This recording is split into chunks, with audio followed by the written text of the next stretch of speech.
Olá, bem-vindos a mais um vídeo do ABAP 101 e hoje a gente vai falar sobre polimorfismo com herança.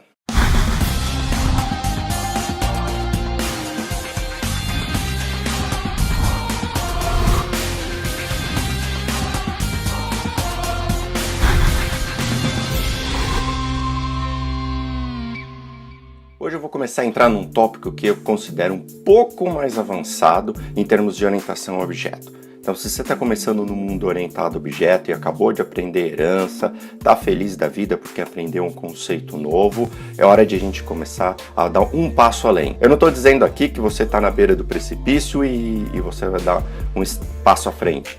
Não, eu estou querendo dizer agora aqui que você vai começar a pensar a usar aquelas ferramentas de orientação a objeto que a gente está aprendendo com um pouco mais de sabedoria. E um dos principais recursos da orientação a objeto que eu acho muito legal é o polimorfismo. Se você pesquisar sobre polimorfismo em alguns livros, você vai achar os clássicos exemplos do tipo figura geométrica. E aí, se a figura geométrica, por exemplo, é um quadrado, ela age de um jeito, se ela é triângulo, age de outro. Isso porque esses exemplos eles querem fazer um trocadilho com a palavra polimorfismo, que simplesmente significa muitas formas, polimorfo. Mas eu te garanto que com esse vídeo você vai entender o polimorfismo.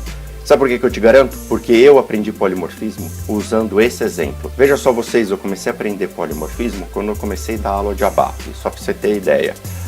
Eu sempre pesquisei sobre polimorfismo, sempre tentei estudar. E assim como regular expressions, ou expressões regulares, tem hora que eu desisto de tentar aprender. Eu deixo quieto, deixo amadurecer, e aí eu vou começar a tentar de novo.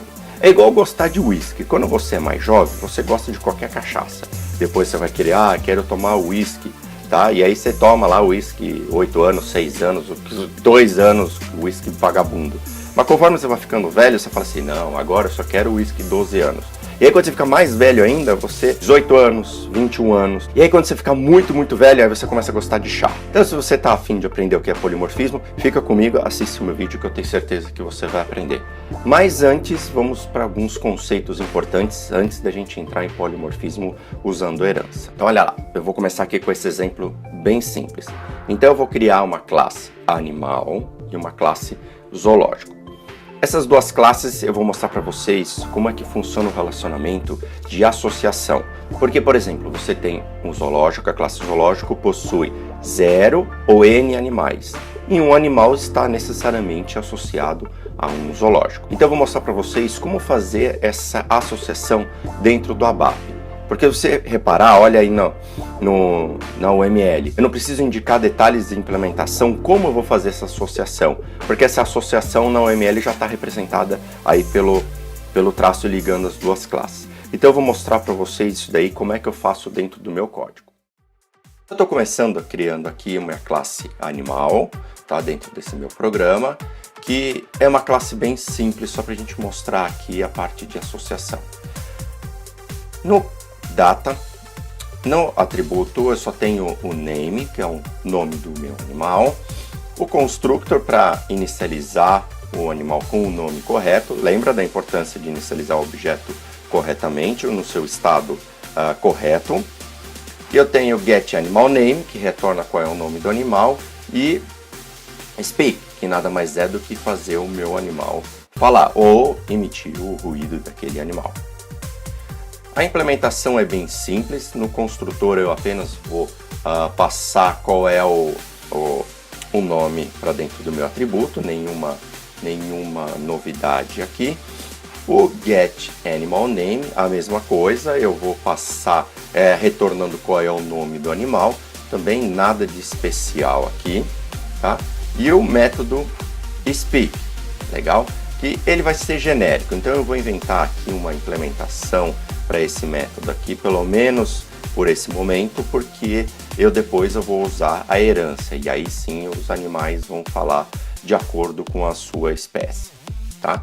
Então, o que eu vou fazer aqui? Eu apenas vou mostrar um retorno genérico para o caso do método speak.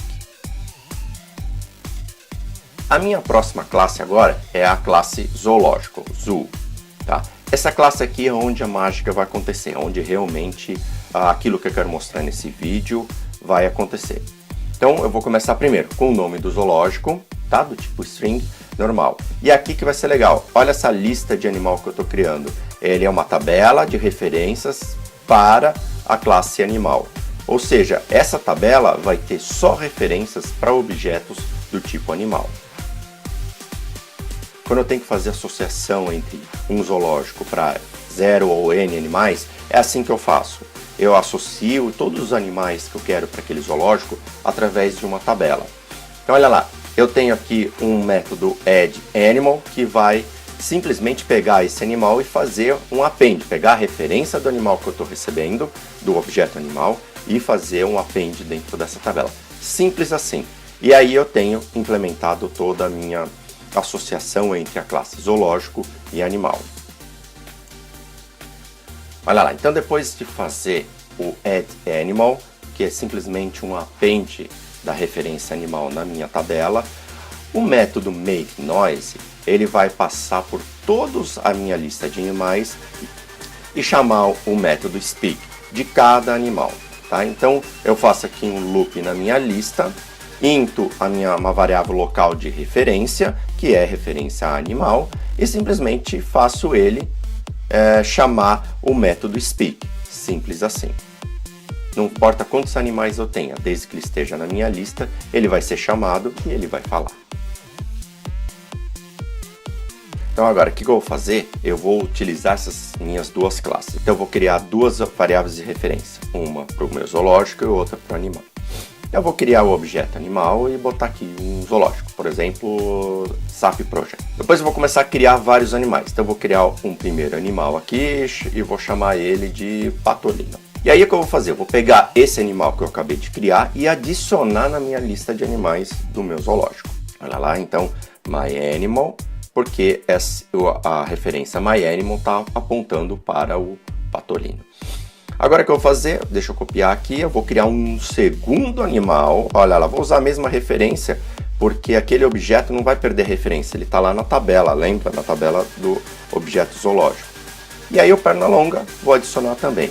Quando eu chamo o makeNoise, olha só que interessante, eu vou executar aqui e cada um vai falar aquilo que eu programei. Que nesse caso aqui, eles estão fazendo a mesma implementação. Então só está um nome ali diferente, só para eu saber que chamou o método speak de cada um dos dois objetos que eu acabei de criar.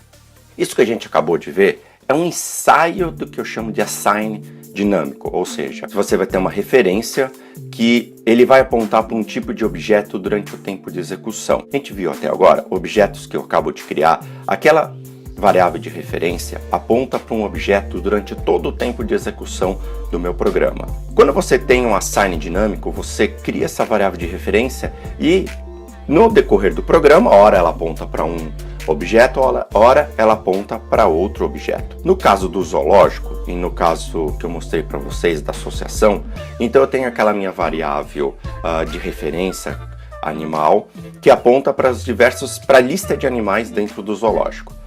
Ela não é um assign dinâmico, porque ainda o tipo é o mesmo. Tá? Aquela minha variável, ora está apontando para o animal A, ora para o animal B, ora para o animal C. Então, esse assign, eu não chamo ele ainda dinâmico, mas sim um ensaio de assign dinâmico. Essa é a minha deixa para falar sobre casting. Casting é quando uma variável de referência de um tipo de objeto recebe, na verdade, outro objeto. Eu vou explicar melhor. Vamos dar uma olhadinha aqui na nossa UML. Então olha lá, agora eu mudei um pouquinho a nossa UML e agora eu tenho na classe animal, ela tem duas outras subclasses que herdam dela, a classe duck, pato, e a classe bunny, que é coelho. Eles são objetos que herdam da classe animal. Ou seja, então com esse relacionamento eu vou mostrar para vocês o casting. Mas antes disso, vamos implementar então essas duas classes dentro do nosso código e aí a gente vai começar a brincar com o casting, com os dois tipos de casting que a gente tem dentro do ABAP. Então, vamos começar a deixar as coisas um pouquinho mais interessantes aqui. Eu vou criar agora uma classe chamada duck, que ela herda do animal. Como você pode imaginar, a minha classe animal, nesse caso aqui, ela é uma classe que não faz muito sentido, então ela é uma grande candidata a ser uma classe abstrata. E aí eu vou ter a classe duck, que são as coisas específicas do duck. Então nesse caso aqui eu vou redefinir o método speak porque o duck fala de um jeito diferente do que outros animais, por exemplo. Tá? Então, no caso aqui, o animal, o duck faz quack. Legal? E o duck, nesse caso aqui, o pato, ele consegue voar. Então, eu tenho um método chamado fly, que é específico do duck. Tá? Eu até poderia ter uma classe aves e tal, mas para efeito de simplificação, eu vou deixar desse jeito. Vou criar uma segunda classe aqui, a bunny, tá? Que também herda da animal, vai ter as suas coisas específicas de coelhos. Então vamos lá. Aqui no public section eu vou colocar redefinindo o método speak, do mesmo jeito que eu fiz com o duck, tá? E ele vai ter aqui um método específico que é para bunnies, que é para coelhos, que hop, ou seja, saltar. Então vamos ver aqui como é que fica o método speak. Ele vai falar alguma coisa diferente do que quack, porque patos não fazem quack, tá? Então nesse caso aqui, o que bunnies falam? WhatsApp, tá? Ou seja, o que é a velhinha? Então agora eu tenho aqui minhas duas classes que elas herdam da minha classe animal. Legal? Então vou mostrar para vocês aqui agora os castings. Então eu tenho dois tipos de casting. Um é o narrow casting, que é uma referência genérica recebendo algo mais específico. Então olha só o que eu vou fazer aqui para mostrar para vocês. Então eu vou criar um objeto do tipo animal. Legal? Type ref to animal. E um objeto do tipo duck. Vou criar um objeto duck, legal, exporting, tá? Passando para ele lá qual é o nome do meu objeto, legal? E olha só o que eu vou fazer, é aqui que acontece o narrowcasting. A variável myAnimal recebendo a variável myDuck. E aí com isso eu posso chamar myAnimalSpeak, ou seja, ele vai fazer quack, porque ele está apontando para o objeto, ele não é outro objeto. Ele aponta para o mesmo objeto do duck. Eu também posso fazer o narrowcasting logo quando eu estou criando o objeto. Então eu crio um objeto myAnimal, type myDuck. E aí acontece o narrowcasting aqui. Por que o narrowcasting tem esse nome? Porque ele transmite a ideia de afunilamento. Ou seja, quando acontece o narrowcasting, ele só acessa elementos herdados e redefinidos. Então, por exemplo, se eu fizer aqui o animal speak, e nesse caso aqui ele é um elemento redefinido. Mas o que acontece, por exemplo, se eu tentar chamar alguma coisa que não foi herdado nem redefinido, que seja alguma coisa específica do pato, tá? O que acontece? Vamos dar uma olhadinha aqui. Então, se eu tentar pegar a referência myAnimal, que recebeu o narrowcasting, que recebeu o casting do pato, e tentar fazer ele fly, o que acontece? Ele não acessa, ele vai falar que o fly não existe. Por quê? Porque houve um afunilamento, um estreitamento do acesso aos elementos daquele objeto. Vamos imaginar a seguinte situação, e eu vou mudar aqui o código um pouquinho. Então imagina assim, deixa eu comentar, o create object, o myAnimal, tá? Não teve o narrowcast. O que acontece então? Eu só tenho a referência myAnimal, mais genérica, apontando para um pato mais específico. E se eu quiser fazer com que ele voe? Então eu preciso fazer com que aconteça um casting ao contrário, uma mais específica recebendo uma mais genérica. Então você pode falar, legal, então vamos lá, faça o duck igual myAnimal. Simples assim. Então, mas isso não funciona. Eu preciso de um operador específico para fazer o widening cast, ou seja, alguma coisa mais, um alargamento, né, para eu acessar todos os elementos do duck. Então eu preciso colocar esse operador estranho, o ponto de interrogação e igual, para indicar um widening cast. Então, com esses dois tipos de castings, o que a gente acabou de ver foi o que eu chamo de assigns dinâmicos. Ou seja, o myAnimal, a variável de referência myAnimal, ela não sabe para qual tipo de animal ela vai apontar antes de rodar o programa. Então, por exemplo, se eu crio um myDuck, type ref duck, eu sei que aquela variável de referência vai sempre apontar para objetos do tipo duck. Mesma coisa para o bunny ou mesma coisa para qualquer outra classe específica. No caso da myAnimal, ela pode ora apontar para um objeto tipo duck ou objeto bunny. Isso que são os assigns dinâmicos, que eles são definidos em tempo de execução. Então isso também me dá o gancho para falar de chamadas dinâmicas, tá? Que é o que a gente vai ver na sequência aqui logo abaixo, aonde eu vou usar a mesma chamada genérica, mas ora ela vai chamar do duck, ora do pato. Presta atenção nisso, que isso realmente é importante. Então agora finalmente chegou a hora de fazer o zoológico inteiro falar. Lembra daquela minha tabela com a referência de vários animais? Que eu tinha lá o método na classe zoológico addAnimal. Olha só o que vai acontecer agora aqui. Eu criei 3 referências, um myDuck, um myBunny e um myZoo. Eu vou criar então um objeto do tipo zoológico, tá? Do mesmo jeito que eu criei antes, não tem nada de especial na criação desse objeto aqui em específico. Então vamos lá, SAP Project, eu vou criar um duck, legal? Vou adicionar esse duck na minha lista dos animais, então lá addAnimal myDuck, tá? Vou criar agora um objeto do tipo bunny, né? Aqui o Pernalonga. Depois eu vou fazer a mesma coisa, eu vou adicionar esse animal, esse bunny, na minha lista de animais do meu zoológico. Então, vamos lá, addAnimal e aqui, deixa eu pagar myBunny, legal?